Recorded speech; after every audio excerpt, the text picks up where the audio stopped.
removing commissioners will imperil that mission. I'm also concerned, based on the press release that you just read, that one of the parts of the EEOC's mission and the litigation program that I worked on as general counsel involved enforcing the 2020 Supreme Court decision in Bostock versus Clayton County, which recognized discrimination based on sexual orientation and gender identity as forms of sex discrimination.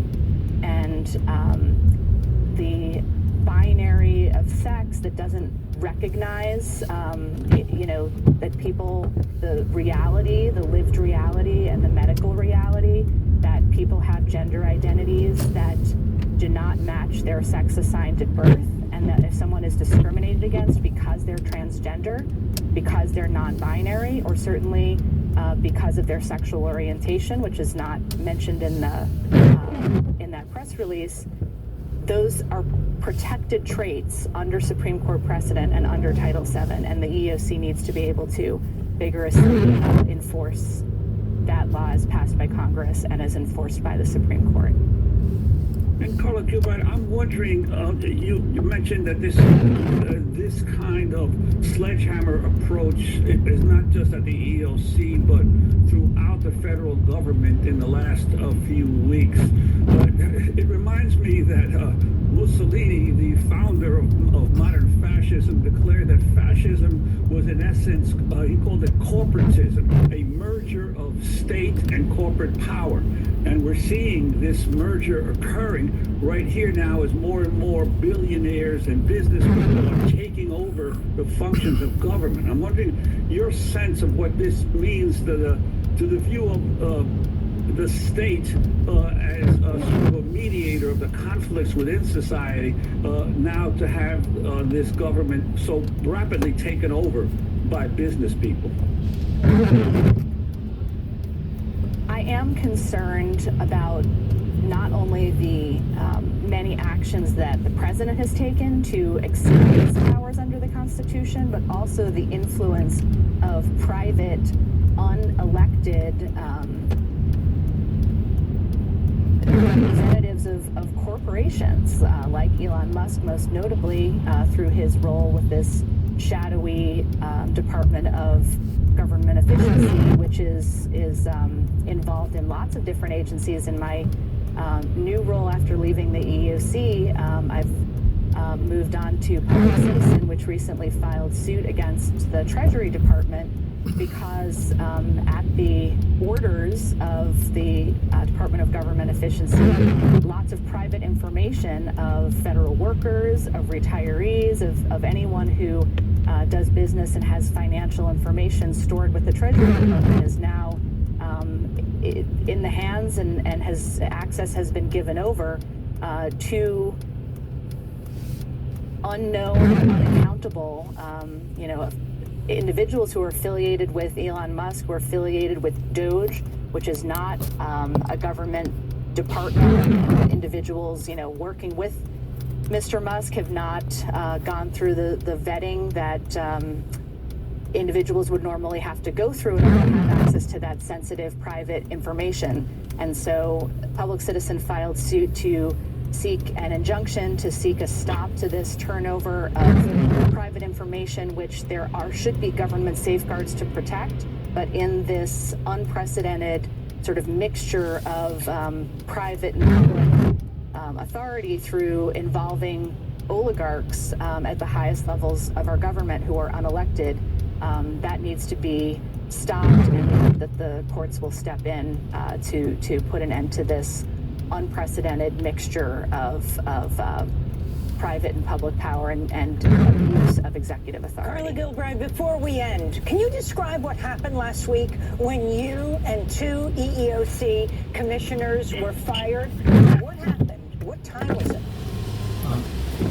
So I received the email at around 10:30 p.m. telling me that, again, citing this sort of unbounded authority that the president has to have people that agree with him ideologically serving in his administration, that my services were no longer required. And the email also referred to Again, this concept of gender ideology, this idea that the president wanted to be able to enforce the sex binary, even though, as I mentioned, that's contrary to Supreme Court precedent.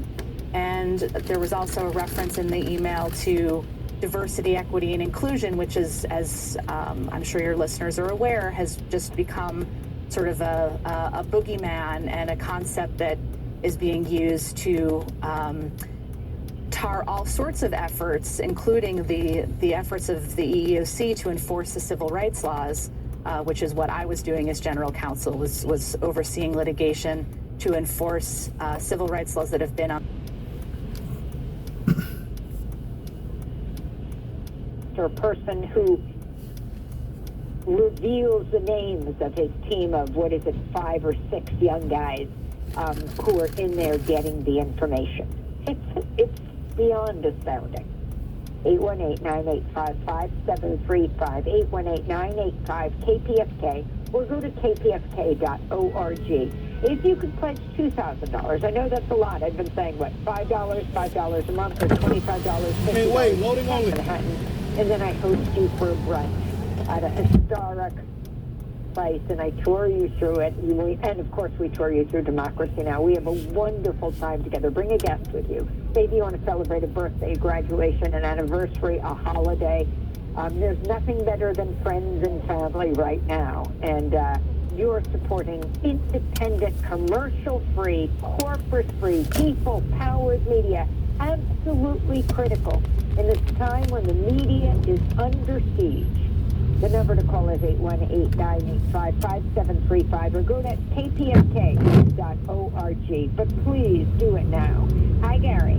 Good morning, Amy. Good morning to our commuters out there. And yes, we're offering this Black History Month a 4-gigabyte USB drive for a $150 donation to the station. That's our thank you gift.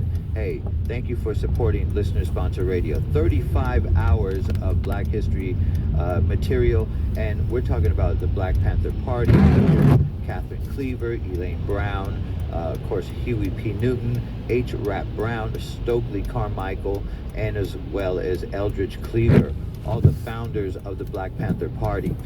Also, we are offering Malcolm X, Black Panthers, the whole collection.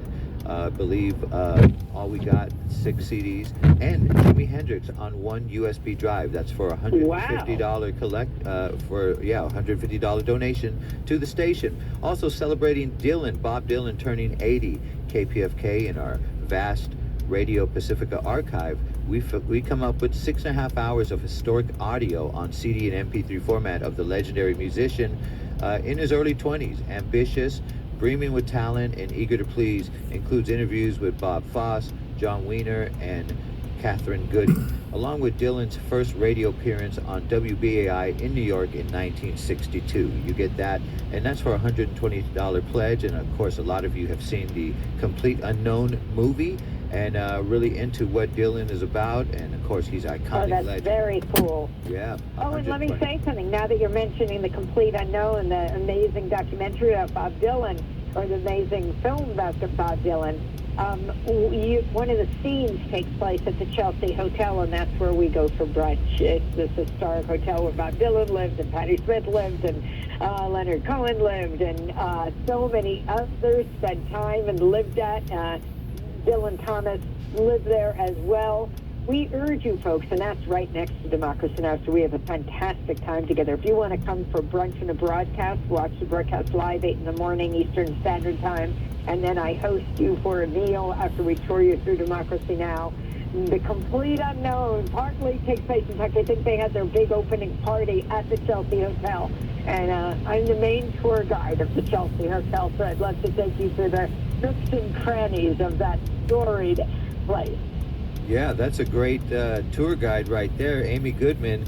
Yeah, food for thought. And thank you, Amy, for bringing our listeners in and giving them a warm welcome. We've heard from some of our listeners who have just had a great time being with you. And remember, folks, this is a tax-deductible donation. So a $2,000 pledge to go on the set of Democracy Now!, then break bread, hang out with the crew there with Democracy Now!, and talk about life. Talk about yourself, talk about your family, talk about what's going on. And of course, Amy's there to listen and talk with you. And once again, tax deductible donation. So Amy, I just want to say real quick, we don't have much time, that, you know, we're back up on the air. We were down for about 3 days. Our transmitter went out. And this is actually during the All fires. the more reason people should pledge and support KPFK. Now you know what it's like not to have it. Please be there. So among others, we can be there with you every morning, 8 to 9 Los Angeles time. I know you guys have gone through such hard times with the fires. How important it is to bring you independent media from around the world right into where you listen, whether it is in your car or your house. I still hope you have a house or an apartment.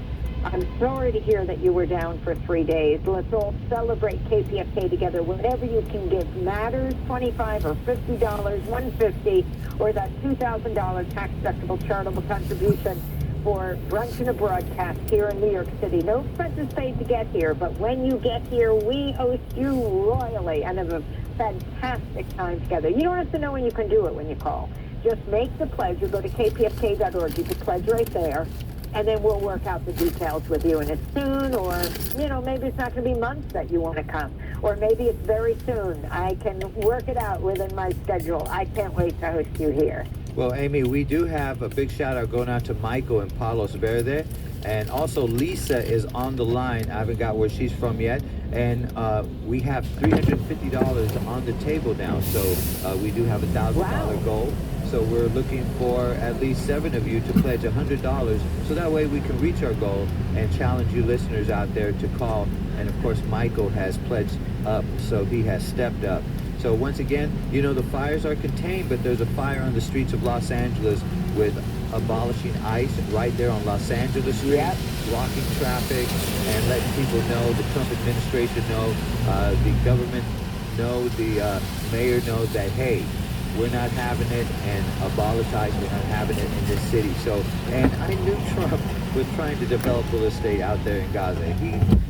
He'll put up a Trump Tower, I know it. So this is a... We learn more every day. The one thing he has said is U.S. will take over the Gaza Strip. We will own it, he said. We urge you folks, make the call that makes the difference. We are holding people, those in power, to account. And if you appreciate that, we ask you to call tomorrow on Democracy Now! We'll be talking to Peter Beinart. He has a brand new book out, Being Jewish After the Destruction of Gaza, A Reckoning. It's a fascinating book, and he'll be joining us.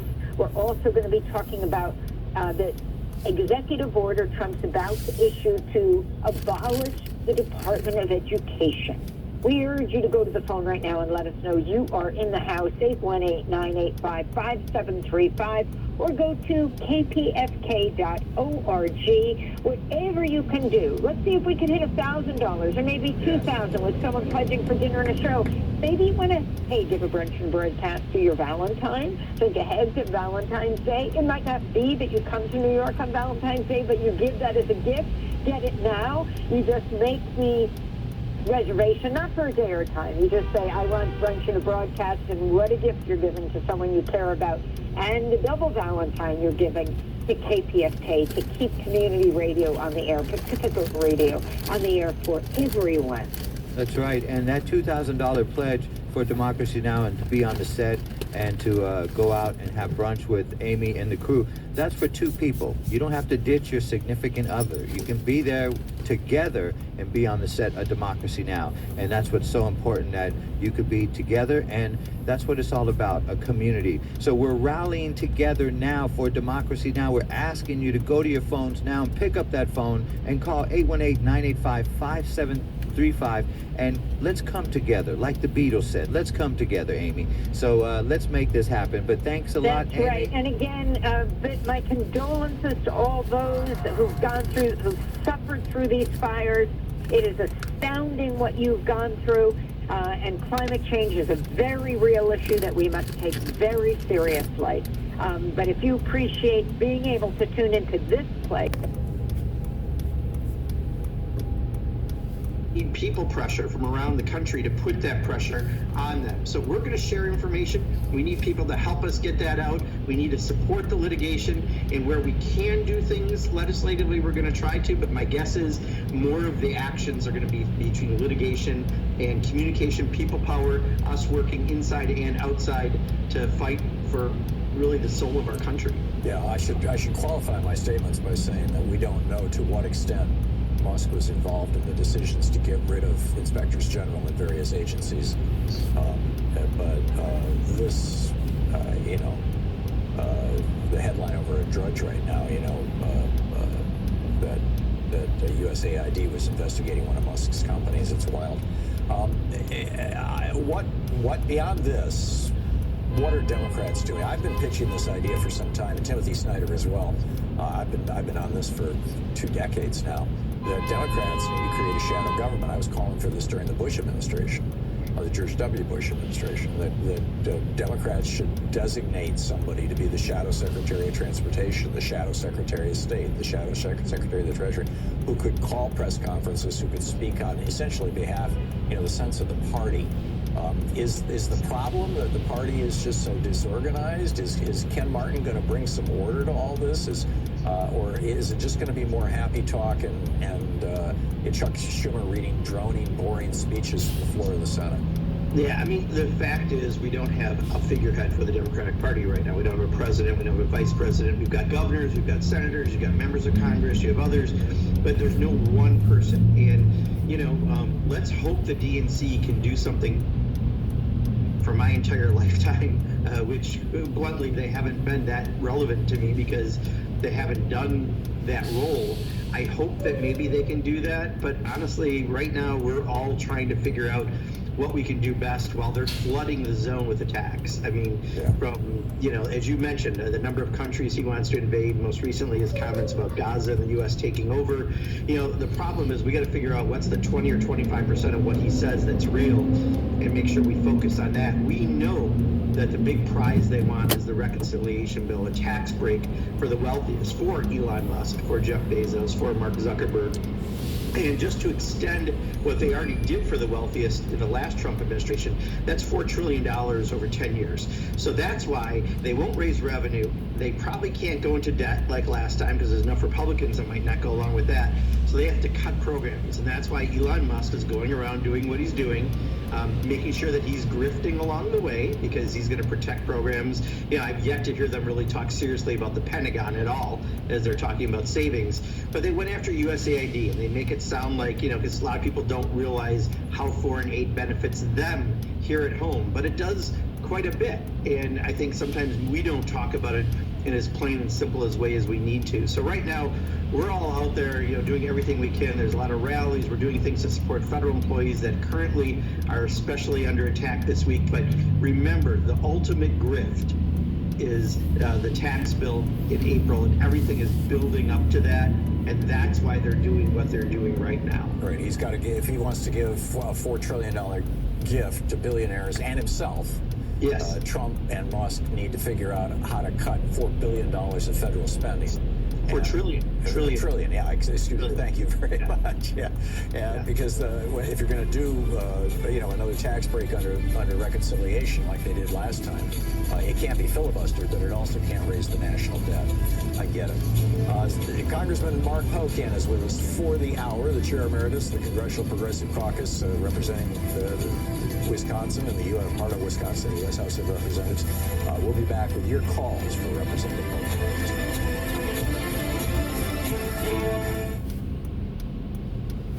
This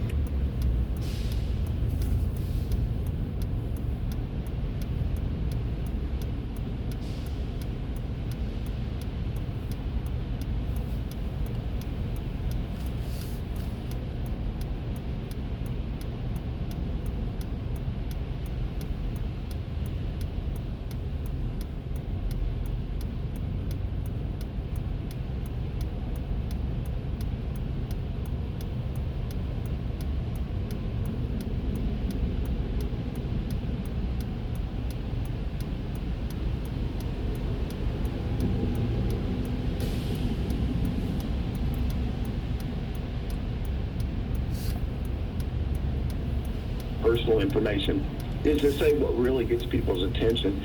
They have your bank routing information. If you got a COVID payment, if you've ever got a refund, they have direct access and information on everyone in America that has a checking account, savings account.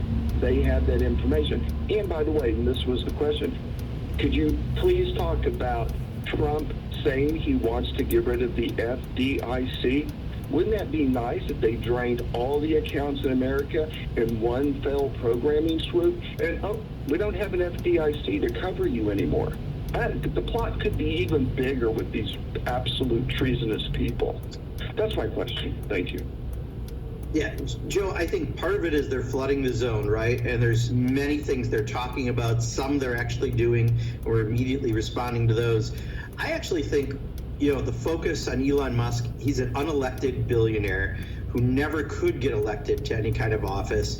We need to focus on what he's up to, and by extension, Donald Trump, who he has fully purchased with $270 million in the last election.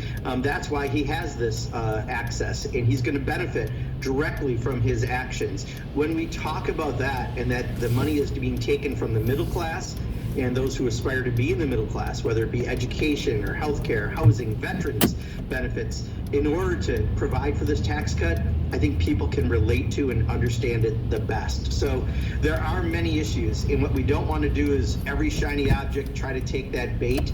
But I think if we focus on the whale right now, which is Elon Musk, I think we do ourselves the best service in getting across the message on all those other issues. Congressman, we have just a little less than a minute left. Not really enough time for another question, but so I'll ask one real quickly. Do you guys think that the courts are going to be the place for this battle to be held? I mean, it looks like Mike Johnson and John Thune are just rolling over. Yeah, in fact, but part of it is we can't even join lawsuits as Congress because Mike Johnson has to decide to. There's some things that we can try to do, and we're working on. That's why we need these outside groups. So more than ever, those outside groups that are doing this work, and you can get track that there's various places now to track the lawsuits, support them, because that is our best way to fight back right now, is through litigation, through the courts on this. This is what slows down what they're doing and ultimately can overturn what they're doing. And I think we got to hold people accountable for what they're doing also on top of that. We can't forget that last step. Now, one of the jobs of the Supreme Court is to adjudicate disputes between the legislative and executive branches. But you're saying that for that to happen, it has to go through